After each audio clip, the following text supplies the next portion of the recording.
డౌటే లేదు. రే రాజా, నువ్విచ్చిన 15,000 సరిపోదని తెలిసి నీ దగ్గర ఎక్స్ట్రా అమౌంట్ లాగడానికి నిన్ను బాగా దువ్వుతున్నారా. వామ్మో, అస్సలు స్లిప్ అవ్వకూడదు రాజా, బోర్లో పడిపోతావు. ఏం ఆలోచిస్తున్నారండి? ఏంటి? ఇంకో ఎగ్ దోశ కావాలా అని అడిగితే ఆలోచిస్తున్నారేంటా అని. ఏం అవసరం లేదు, ప్లెయిన్ దోశ వేయి చాలు, ఆయిల్ తక్కువ వేసి. ఏ మీకు ఎగ్ దోశ నచ్చదా? నచ్చుతుంది, కానీ కానీ లేదు, కహానీ లేదు. వేసుకొస్తాను, తినండి. ఆగండి, తెస్తాను.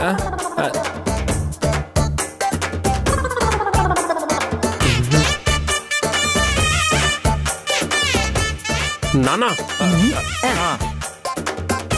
అసలు ఇంట్లో ఏం జరుగుతుంది నాన్నా? మీ కోడలు గుడ్డు దోశ, స్పెషల్ దోశ అంటూ హడావిడి చేస్తుంది కదా, మన బడ్జెట్ తట్టుకోగలదా అని. నాకు అదంతా తెలియదు రాజా. ఈ రోజు ఇంట్లో అందరికి గుడ్డు దోశలే అని నా కోడలు చెప్పింది. అవును, నాకు తెలిసి ఈజీగా 2 డజన్ల గుడ్లు ఖాళీ అయిపోవచ్చు. ఏంటి, 2 డజన్ల గుడ్ల? అది ఒక్కరోజుకే? అవును మనవడా.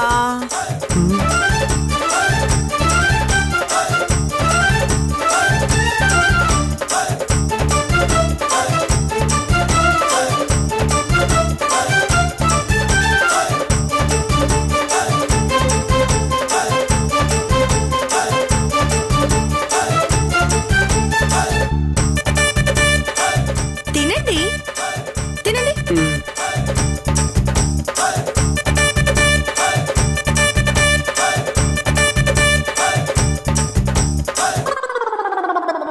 ఏమండి, ఒక్క హాఫ్ బాయిల్ వేసివనా? హాఫ్ బాయిలా? వద్దు. ఏ ఎందుకొద్దు? హాఫ్ బాయిల్ మీద తొలకరి జల్లులా మిరియాల పొడి చల్లి, లైట్ గా కారపొడి చల్లి అలాగే తీసుకొచ్చి మీ నోట్లో కాదు మీ ప్లేట్ లో వేస్తాను. హాయిగా ఆరగించండి. ఉండండి, తెస్తాను. అది కాదు అక్షయ. రాజా, మన కళ్యాణి అభిరామ్ అయితే చాలా చాలా బాగుందని ఇద్దరు 2 హాఫ్ బాయిల్ తినేశారు.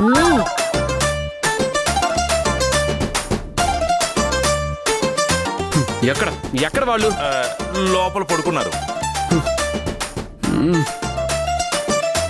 రే రాజా, ఖచ్చితంగా ఎక్స్ట్రా అమౌంట్ కోసమే ఆమ్లెట్లు హాఫ్ బాయిల్ అంటూ నీ పెళ్ళ నిన్ను మాయ చేస్తుంది. జాగ్రత్త, అస్సలు బెండవకు.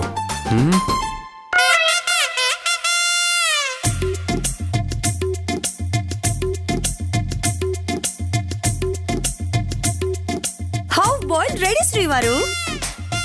అలాగే తీసుకొని మొత్తంగా ఒకేసారి తినండి. తినేయండి.